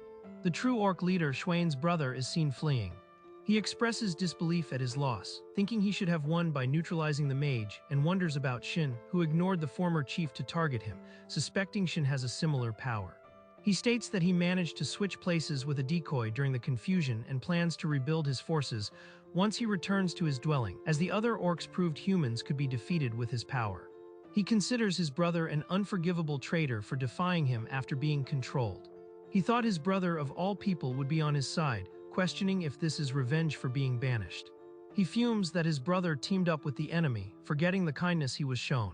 The true orc leader emerges from a passage, believing he has successfully escaped. Shin and Cassandra confront him, with Shin noting it was just a hunch that the leader ran away at that time, just as he predicted. Shin states it was the right call to have Cassandra check his face, just in case. The true orc leader is terrified, asking why they are here, while Shin identifies him as the one who targeted him, remarking he didn't think an intelligent goblin would be so troublesome. Cassandra, noting the leader was fighting on par with the former chief, declares it's over for him and wonders why she can understand his words. Shin tells the leader they won't let him escape, that there are no pawns left to protect him, and that capturing him now is a lucky break as the man is plotting something. The defeated true orc leader threatens to show them fear and the weakness of humans. He cries that he didn't do anything because he wanted to and vows to take revenge. He begs for help, claiming he had no choice and suggesting Shin might be similar to him. Shin observes that the leader was desperate to live and did what he could to get ahead. Shin asks the leader if, in order to survive, he can swear never to come to the surface again. The true orc leader internally mocks humans as fools. He thinks to himself that, of course, he's fed up with it and that humans are naive. Shin tells the leader he has something good to tell him. The leader is stunned as Shin reveals that his ability can read true intentions. The leader screams in realization that Shin was making a fool of him. Shin decisively ends the leader's life with a snap. Cassandra asks if the defeated orc was the chief, and Shin confirms, remarking on his cunning and use of a body double, and that he wouldn't be much of a threat if left alone. Cassandra reflects that if circumstances were different, she might have ended up like the defeated leader, desperately trying to survive with her weak power just like him. Shin looks at Cassandra in surprise, questioning if she truly believes that. Shin is taken aback by Cassandra's intense reaction. Cassandra vehemently states that Shin and the defeated leader are completely different, as the leader viewed his own kind as mere pawns and could have treated her similarly. She points out that the defeated leader used his gift solely for himself, whereas Shin expressed a desire for a partner. Cassandra emphasizes that Shin uses his gift to help others, and therefore they are not alike at all. Shin remains silent for a moment, looking at Cassandra. Cassandra, slightly flustered, tells Shin not to be silent because it's embarrassing. Shin smiles warmly and tells Cassandra that he thinks she is the best partner. Cassandra is stunned and blushes deeply at Shin's words. Quickly recovering, Cassandra urges Shin to move, saying everyone is leaving and they need to collect the stones. Schwain declares that their business there is concluded. Schwain ruefully admits he failed to ambush and got ambushed instead. Shin addresses Schwain, who explains that they fought each other and his brother lost, and that's all there is to it. Schwain reminisces that before his brother gained power, he had a kind heart and once shared his meager meat with him when he was small, and that meat was very delicious. Schwain asks Shin if he can leave the morning to him, as he doesn't know how, and Shin thanks him. Schwain reminds Shin not to forget his promise, and Shin affirms that he knows and will come again. Shin and Cassandra walk away from the scene. They leave the heavily damaged gate of the orc stronghold. Inside the bustling tavern, adventurers celebrate their successful operation. Shin is present at the celebration with Lime on his shoulder. A group of girls, charmed by Lime, ask if it's the rumored slime kun and if they can touch it. Lime announces to a surprised Shin that it needs to leave for a moment. The girls are delighted by Lime, finding its touch pleasant. Lime seems to enjoy the attention, remarking that this is much better than touching some guy, which Shin overhears. Shin is taken aback, wondering if Lime can understand human language. One of the girls notices Shin blushing and teases him about it. Shin spots Cassandra drinking at the party. He comments on her flushed face and asks how much she has drunk, but she coyly evades the question. Cassandra urges Shin to have some drinks too. Shin expresses his surprise, mentioning he thought Cassandra disliked these kinds of events. Cassandra mentions that she did attend a similar gathering once before. She adds that at the time, not a single person came to talk to her. Shin suggests that it was likely because Cassandra is so beautiful that others didn't have the courage to approach her. Cassandra becomes flustered by Shin's compliment, denying his reasoning. Shin further compliments Cassandra, saying she looks beautiful in her current outfit, which makes her even more flustered. Despite her embarrassment, Cassandra thanks Shin for his kind words. A group of adventurers approaches Cassandra, praising her amazing fight with the Orc Lord and asking about defeating the Black Orc. Others join in, admiring her strength and beauty. Shin watches as Cassandra becomes the center of attention. Cassandra, somewhat overwhelmed, decides to go greet some of the people. An adventurer calls out to Angelina-san, wanting to give a report about the operation, and she agrees to excuse herself. Ange thanks Shin, saying he saved her from a persistent person, and Shin replies it's because she's beautiful. Ange playfully teases Shin, remarking that he says that to everyone and is always calling out to girls like Cassandra and Palux-chan. Ange playfully adds she was just kidding, then sincerely tells Shin she heard he did great this time. She expresses her happiness for him, both as his handler and personally, which makes Shin thank her bashfully. Shin humbly credits his success to the support from Ange-san and the guild.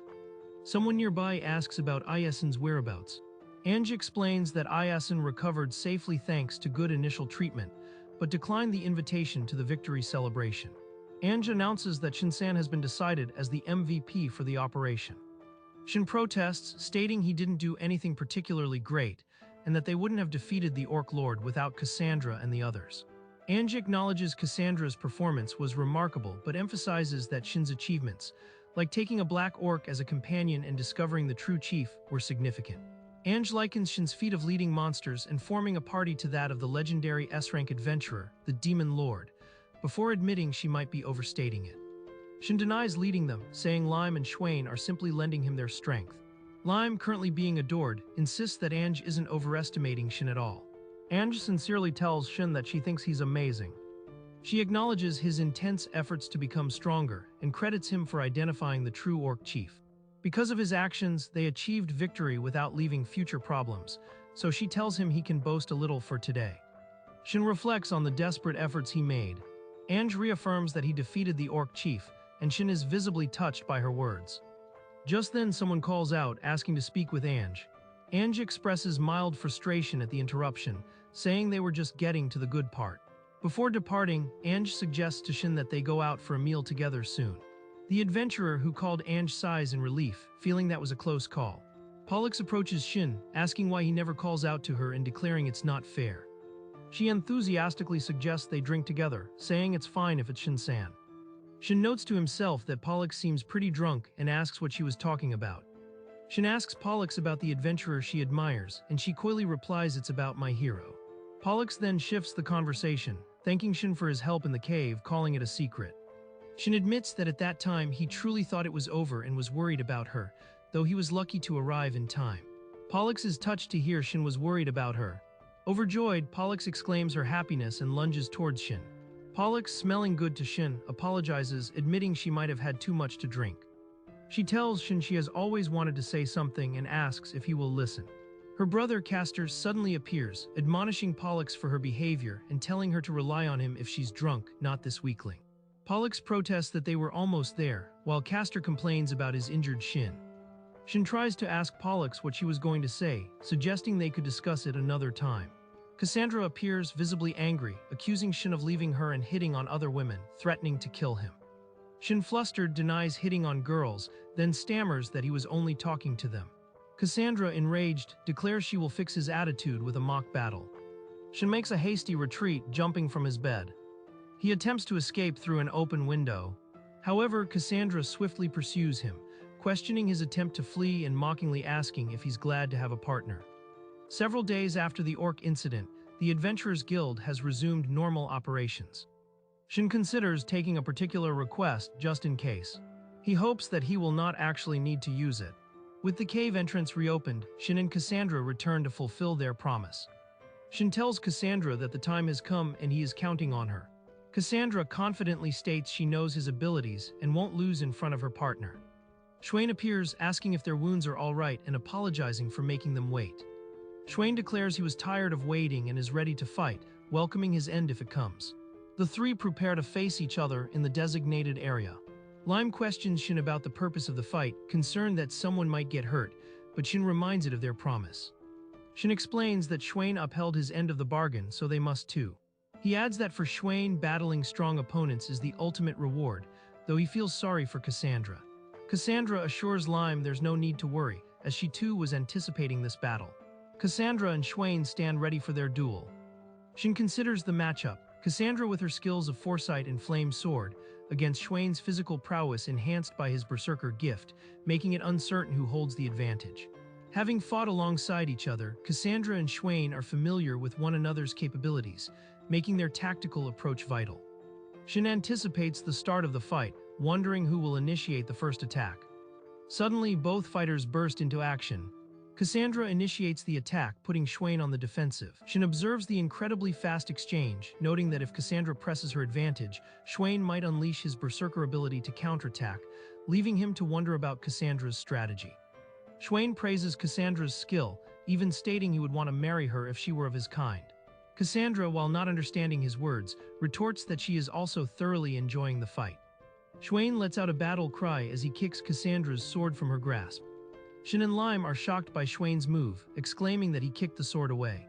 Cassandra, though disarmed of her main weapon, remains resolute. Schwain lunges, warning Cassandra not to think he's the same as he was previously. Cassandra, however, coolly informs him that she foresaw his move and sidesteps his attack, leaving Schwain momentarily stunned. Schwain stumbles from the force of Cassandra's counter. Cassandra presses her advantage with another quick strike. Shin and Lime observe the fight with rapt attention. Cassandra lands a powerful blow on Schwain.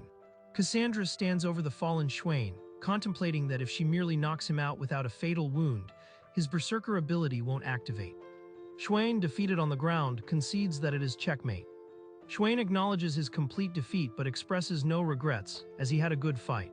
Cassandra asks Shin to translate Schwain's words. Shin relays Schwain's words and also asks why Schwain didn't wait for his wounds to heal, to which Schwain seems to indicate curiosity. Schwain explains that his hand was meant to be severed by his brother, and it would be too convenient to ask them to wait for him to heal. He warns that if released, he will attack humans again, implying they wouldn't want that. Cassandra then turns to Shin, stating she has a request, which Shin seems to anticipate.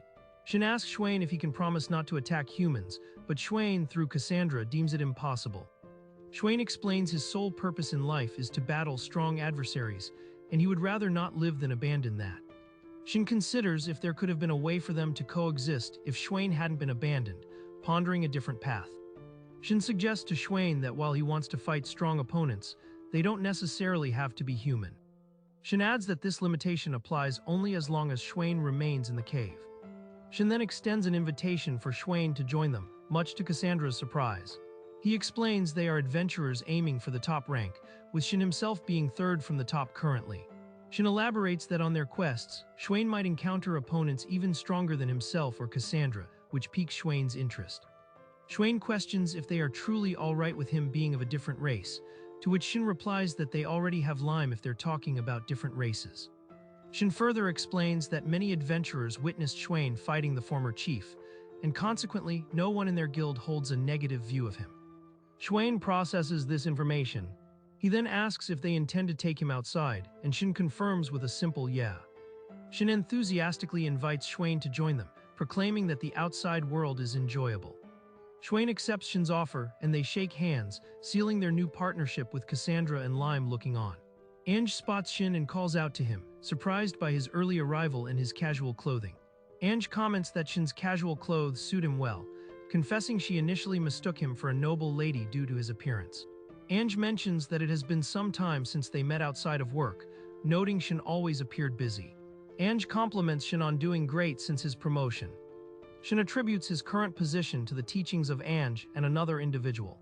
Ange reminisces about how they used to go out together often, particularly with that other person. Ange reveals she was thinking the same thing and wanted to visit a particular shop today. Shin enthusiastically suggests they go right away, also acknowledging the importance of that person. A flashback shows Ayasin, Shin, and Pollux as new E-rank adventurers, with Ayasin proudly declaring their unicorn rabbit hunt was easy. Pollux glares at Ayasin, telling him he's being loud and rude to the staff member. Shin nervously tries to calm the situation, addressing Ange. Ange asks if they would like to have the unicorn rabbit materials redeemed, promising the reward after guild appraisal. Ange is surprised by Jessica's presence, who remarks that dealing with gift holders can be a lot of trouble. Jessica cheerfully says she came to check on her serious and hardworking former colleague. Jessica playfully offers to massage Ange's shoulders, but Ange protests. Jessica apologizes and offers Ange a new product, a fatigue-relieving drink. Ange notes the herbal tea's unique scent and decides to try it. After trying the tea, Ange admits that she is, in fact, worried. Ange muses about Ayasin, hero, and Pollux, god of medicine, understanding their motivations to become adventurers. She then considers Shin, the translator, whose gift doesn't seem suited for adventuring, questioning his decision to team up with the other two. Jessica listens and then advises Ange to simply ask Shin directly about his reasons. At that moment, Shin arrives, politely asking if he is interrupting their conversation. Shin approaches the counter and Jessica asks how she can help him. Shin places a collection of various materials on the counter, stating he wanted Jessica to see them. Jessica examines the items with a curious expression while Ange looks on. Jessica recognizes the items as rare materials, seldom collected even during dedicated quests. Impressed by the quantity, Jessica questions Shin on how he acquired them, prompting Shin to quickly deny any wrongdoing. Shin explains that the animals he befriended guided him to the items, reminding Jessica of his unique gift. Jessica acknowledges his ability is convenient, but Shin adds that simply being able to talk isn't enough. He still has to negotiate, making it quite troublesome. Jessica thoughtfully considers Shin's intention to sell the items and use the proceeds to apply for the adventure training course. Jessica notes that Shin easily completed his first request and obtained rare materials, marking a promising start. Shin explains that his first request made him realize the necessity of adventure training. He elaborates that he needs more power to stand alongside Iasin and Pollux, as he cannot fight like Iasin or offer powerful support like Pollux, and thus desires more knowledge to improve. Jessica accepts Shin's plea for training. She states that she doesn't dislike serious people like him. Jessica then inquires if Shin's gift enables him to communicate with monsters, to which Shin affirms if they are willing. Jessica turns to Ange, commenting that Shin seems to be quite a handful. Jessica acknowledges the advantage of Shin's gift for information gathering, but begins to explain a potential downside. She illustrates a scenario where an adventurer is seen talking to a monster in a cave. Ange considers the scenario, suggesting others might think the adventurer is confused or charmed by the enemy. Ange gasps as she understands the potential danger. Jessica confirms Ange's understanding, warning that if Shin carelessly uses his gift, he could be attacked by fellow adventurers. A worried Shin asks Jessica for advice on what he should do. Jessica gestures for him to listen closely to her explanation. Jessica outlines that Shin's top priorities are to create a positive image, earn trust, and build alliances with craftsmen, merchants, and fellow adventurers. Ange interjects that there are no emergency missions currently, and Jessica ponders what a newcomer like Shin can do in this situation. Ange, surprised, realizes she will also be involved in teaching Shin about adventurers, the guild, and the town. Jessica proudly declares that she, a guild lecturer and C-rank solo adventurer, will be Shin's assistant. Overcome with excitement, Shin enthusiastically agrees to their proposal. Shin recalls that the days following were a whirlwind, with Jessica overseeing his activities. When his brigade had no requests, Shin spent his time following Jessica, observing her work. Jessica, with Ange sometimes present, taught Shin many things, proving to be a dedicated mentor. Leveraging her status as a solo adventurer and her extensive network, Jessica introduced Shin to many contacts as her apprentice. A year later, their party's rank had risen. Iasin proudly announces they are finally D rank, and Shin's reputation has also increased. Iasin declares that with his power and new sword, he will swiftly reach A rank, though it took longer than expected.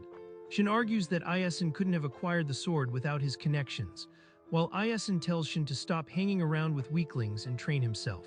An unseen observer notes that Shin is certainly growing, which implies more work and trouble, but respects his determination. Iasin dismisses the news of a D-rank adventurer from Angelina's team dying, while Shin tries to reason with him about the increasing dangers. Shin warns Iasin that even they could be wiped out if they become complacent, but Iasin arrogantly claims he would never make such a mistake. Shin walks away, mentioning a gathering is about to start, as Iasin calls out to him. Shin groggily wakes up, his head aching, remembering Jessica urged him to drink alcohol. He sees Ange apologizing to Jessica, wondering what they are discussing. Ange explains that their party members were D-rank and excitedly talked about earning even more money. Jessica tries to console Ange, telling her it's not her fault, while Ange expresses her wish not to witness any more deaths. Shin, overhearing Ange's distress, bluntly asks why she doesn't simply quit her job. Ange explains that she likes her job and many people depend on her, so she cannot quit. Jessica reassures Ange, telling her to have confidence as many people benefit from her work. A tearful Ange implores Jessica not to die.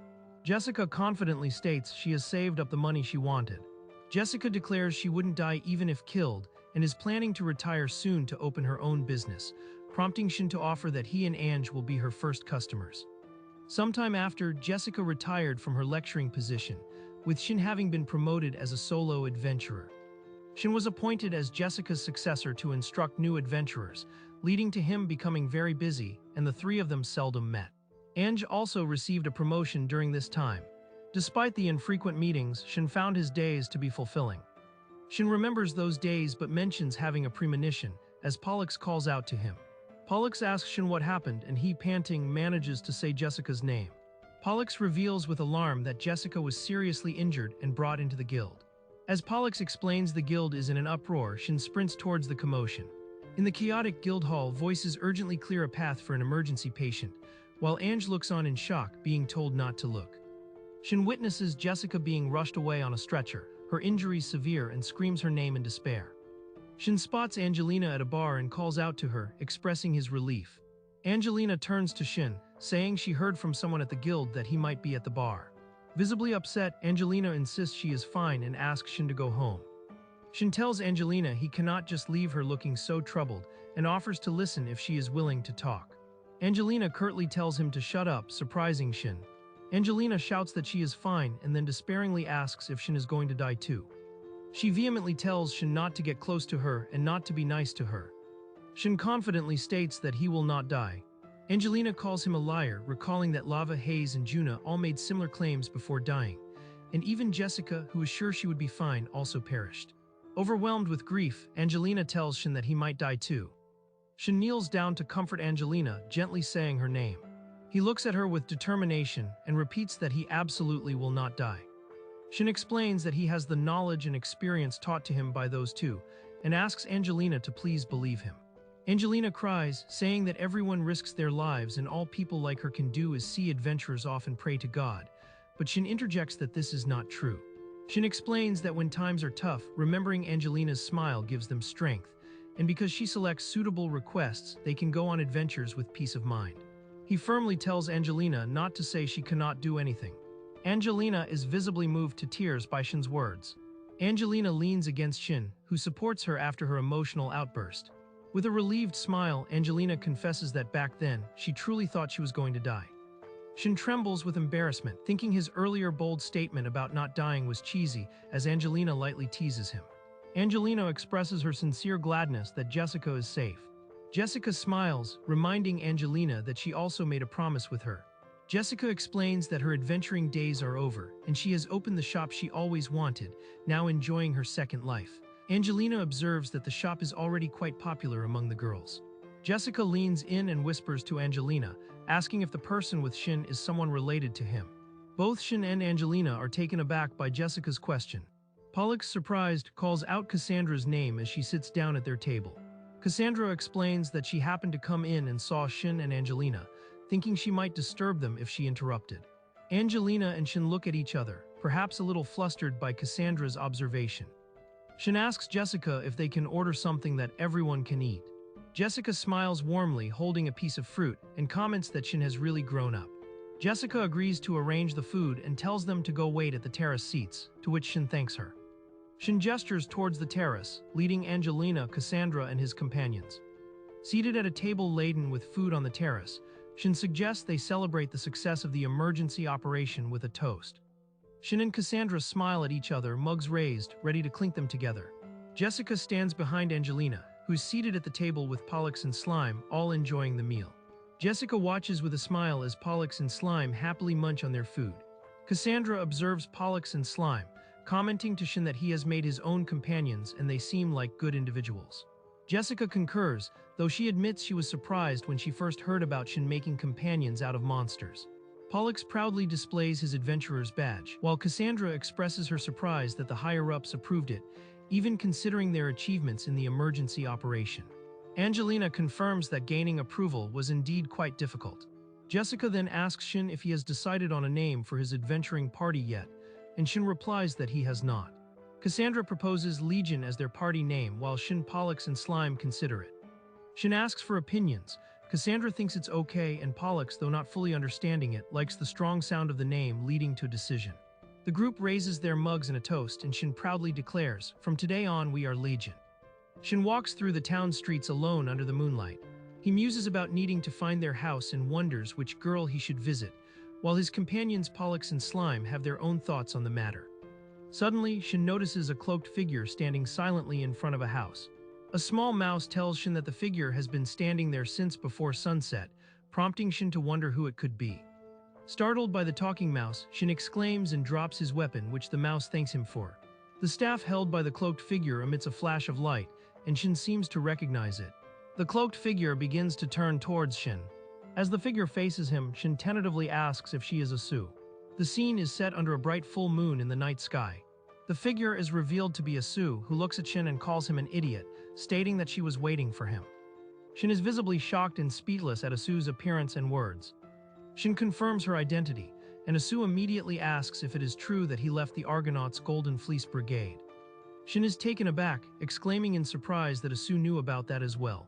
Asu suddenly leans very close to Shin, sniffing him and uttering a questioning "huh." She pulls back slightly and declares that she smells another woman on him, while Shin becomes extremely flustered, wondering about the meaning of her actions. Shin, trying to regain composure, asks Asu more importantly why she is in front of his house. Asu calmly replies that she came because she has a favor to ask of Shin. Shin is surprised and questions if she has a favor to ask of him specifically. Asu explains that she wants Shin to go with her to the village of the Gorgons, leaving Shin utterly shocked by the unexpected request. Asu, a B-rank solo adventurer from the Argonauts' Golden Fleece Brigade, tells Shin she will prepare some tea and asks him to wait. Shin questions Asu, recalling that she agreed to his banishment and now has a request. Asu offers him a hot drink, cautioning him to be careful. Asu inquires about what transpired during her absence and whether he spoke with Jason. Shin explains that he has already told Asu everything that happened since his banishment, including the formation of his new party. Asu angrily confronts Shin, demanding to know if he understands why she's upset. Confused, Shin wonders why he's being yelled at. He apologizes, admitting he doesn't understand. Asu sternly tells him to listen. Asu questions Shin about his conversation with Jason, reminding him of their shared vow to become heroes. Shin clarifies that Jason didn't kick him out but stated he wasn't strong enough.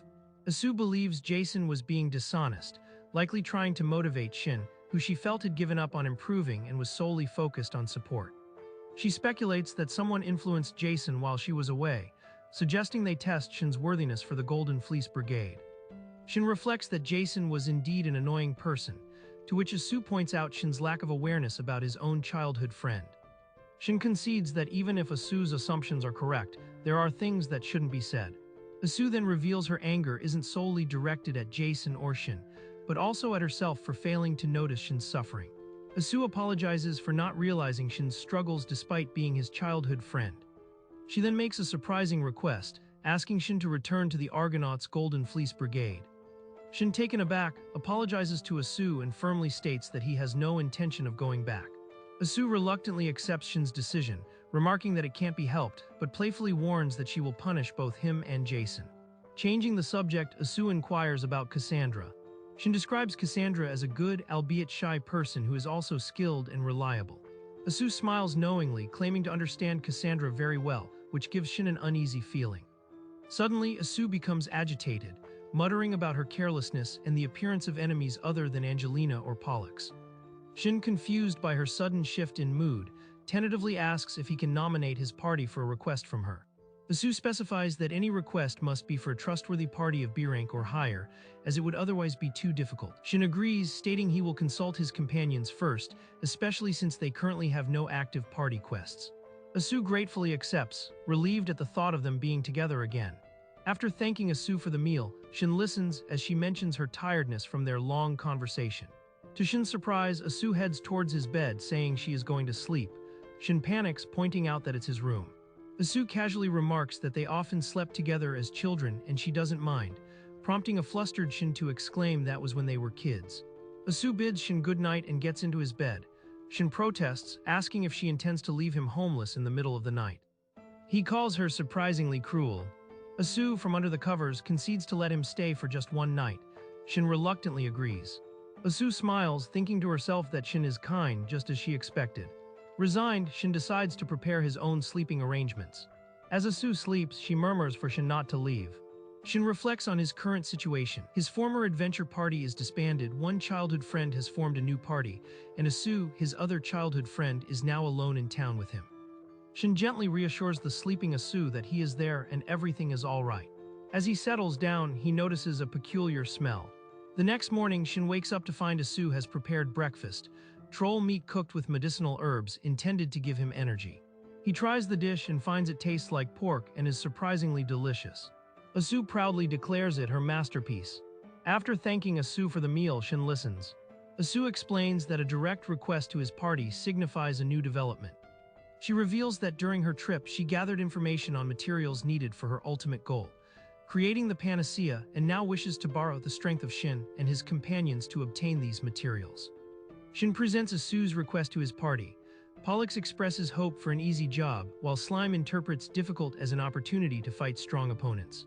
Cassandra questions Shin's willingness to accept a request from the party that banished him, but Shin quickly clarifies that it's a misunderstanding and the request is a personal one from Asu. Cassandra firmly states that had she been present, she would not have allowed Shin's banishment. Asu echoes this sentiment with an emphatic absolutely, and an unspoken tension sparks between the two women. Shin quickly intervenes, urging them both to calm down, reminding them they are inside the guild. Slime chimes in, agreeing with Shin. Angelina arrives, surprised by the scene. Asu explains that Angelina is an ally of Shin and a credible client. To further incentivize the party, Asu offers to pay half the reward up front and provide all necessary supplies for the trip. Shin vouches for Asu, having known her since his rookie days, and asks his party for their decision. Cassandra agrees to take the request, stating they are partners and she understood Asu's intentions. She confirms with Lime and Schwain, who also agree. Cassandra wryly notes that Shin would likely go regardless of their decision. With everyone in agreement, they prepare to sign the contract.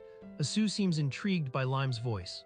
While gathering information, Angelina asks Shin if any particular document has caught his attention. Shin points to a record detailing a monster created by demons, capable of devouring mithril. Angelina mentions that the last sighting of this creature was near their destination, though she adds it's an old record and hopes she's worrying unnecessarily. Angelina expresses concern about encountering such a formidable A-rank monster. Shin reassures her, stating that if they do, he will ensure Asu's safety and they will retreat. He confidently adds that with his reliable companions Pollux, Slime, and Cassandra, they will definitely return alive. Legion prepares for their journey with a horse-drawn carriage. Cassandra questions the amount of personal belongings, as Asu is already seated inside. Asu mentions her experience traveling in regions without stagecoaches. Shin announces that he and Asu will take turns driving, while Cassandra and Schwain will serve as lookouts.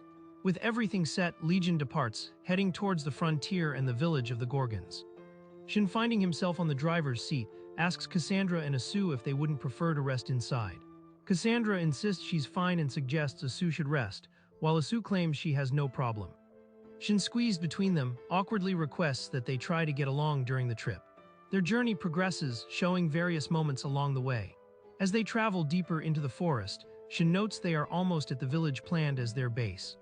Shin optimistically thinks that if their journey continues smoothly, they will reach their destination by day's end. However, Schwain suddenly alerts them to company, noting that while it doesn't smell particularly strong, it looks like it will be fun. A horde of Matango mushroom-like monsters suddenly appears surrounding their carriage. Shin attempts to negotiate with the Matango, stating they don't wish to fight and only want to pass. Schwain, however, tells Shin to leave it to him, warns him to watch out for poison, and charges into the fray, eager for battle.